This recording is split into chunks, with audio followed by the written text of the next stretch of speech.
What's going on, guys? Today I'm coming to you with another Armada fleet build using Ryan Kingston's fleet builder, and I'm going to be doing an Imperial build based on the aftermath of the nerf of the Reimer Ball. So ever since the Reimer Ball has been nerfed, I haven't seen too many Imperial bomber builds. I've seen a lot of Sloan builds. So I wanted to kind of come back and take a look at an Imperial bomber build and how I might do something like that today. I'm going to start off actually with Squadrons first. Normally I always do ships first, but I'm going to start off with our Squadrons first. And what I'm going to do is I'm just going to run 4 regular bombers. And I'm going to try to really maximize squadron presence here. So I've got 4 regular bombers. I'm not using any of the named bombers. I've also got 2 TIE Defenders, which are bombers, and they're kind of multi-purpose. They're really, really nice ships. Now, I'm going to have an escort in here of the Tempest Squadron, who is also a bomber. So as you can see, we've certainly got a theme going. We've got a lot of bombers. I'm going to do another escort, and this will be Darth Vader. While he isn't a bomber, he's still, really, really good. So that's, he still works. He's kind of like a cousin to a bomber because of his special ability. Also, he's a pretty darn good escort as well. Just all around, very, very good squadron.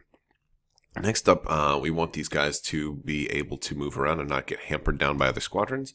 So we are going to add Dengar and a Jumpmaster 5000. Dengar, since we have some escorts, gives them a little bit of counter. Also, this will effectively make Darth Vader's counter a little bit better from Dengar, so that's good. And then the other Jumpmaster, just so we don't have all our eggs in one basket, so to speak. So this gives us 134. This maxes us out on squadrons, but it's a lot. So we've got 6, 7, 8, 9, 10 squadrons. This is a pretty good amount of squadrons. We could have probably squeezed a little bit more out of there if we didn't want to go with all the named pilots, but I feel comfortable with this. There's a lot of anti-ship squadrons, and I think this will be pretty fun. So now let's go ahead and jump into the ships.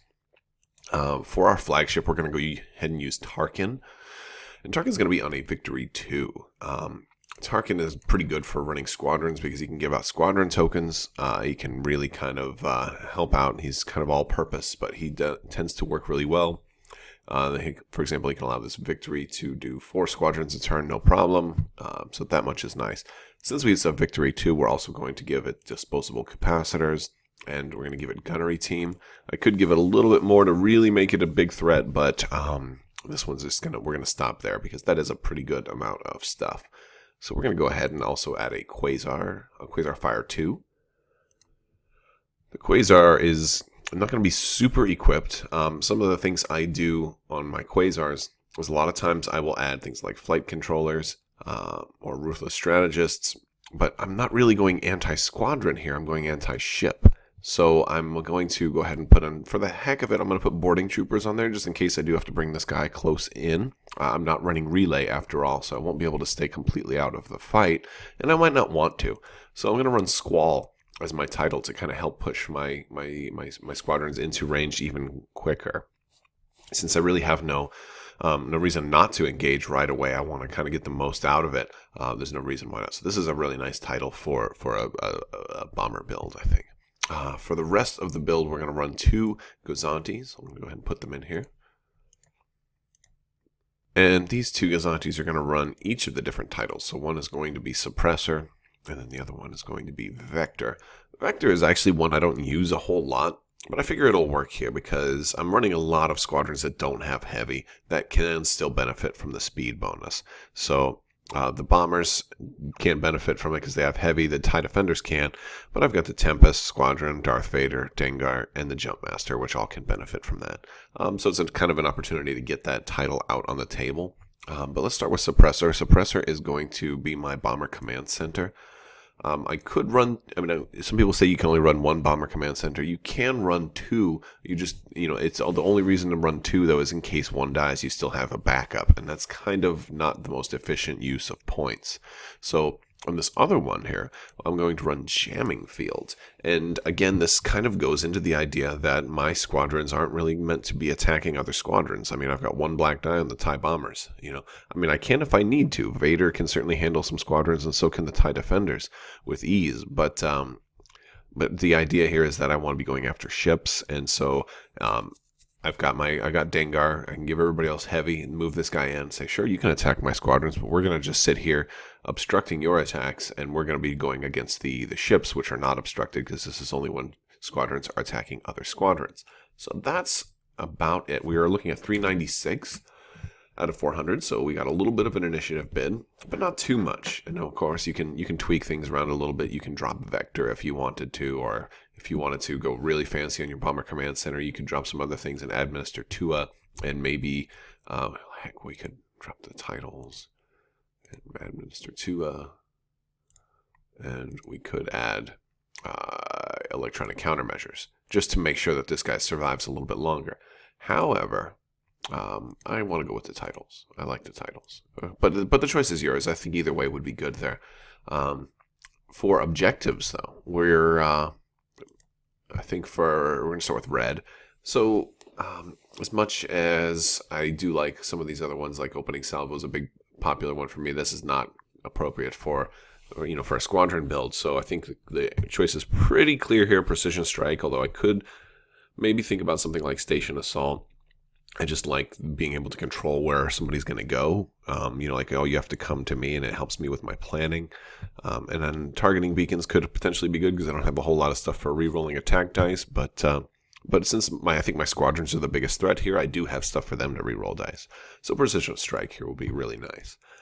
Next up for the yellows, I'm not going. There's certain ones I was thinking about, but I'm not going to go with. I'm not going to go with fighter ambush. I think fighter ambush works best with rogues or with relay. So I'm going to go with hyperspace assault, and this way I can drop, the squall. I can deploy the quasar with a couple of squadrons, and be able to not only even if I'm kind of out of the way, once I activate, I can make them move even closer. So that much is fun. I like that. And and for our blue objective, we are going to go ahead and go with dangerous territory. The reason for dangerous territory here is basically there's nothing else that really I wanted to take over that. I like to, especially with victories or slower ships that aren't that maneuverable, it's nice to have something in there just to, if they do pick that one, I get to fly over obstacles without having to worry about it. And that's definitely something. Like the Quasars don't have that much hull. You definitely don't want your Gazantes because they're going to be restricted. They're going to have to be kind of close to your squadrons, and so you might find yourself in a situation where your squadron support ships need to be close, and that puts them at risk of hitting a rock. So dangerous territory is all right. The only reservation I have for that is that the rebels have Jaina's Light as a title, which is really a good counter for dangerous territory, but it's not this isn't one of those runaway points objectives where my opponent's going to end up with like 80 points. It's just, they may get 15 points more than me because I do have some Gazantes, that could go around picking up objectives too. At best, it'll be a tie, but it's not going to cripple me. And, at worst, it'll be a tie. And at best, I'll get like an extra 30 or 45 points. So that's kind of why I chose that. But here is the build in print form. Let me know what you think, guys. Just a kind of a simpler build today, but kind of wanted to go back to the roots of bombing without Reimer, since we don't really have, I guess it's not really the roots of bombing, is it? It's more of like an updated how do bombers work today.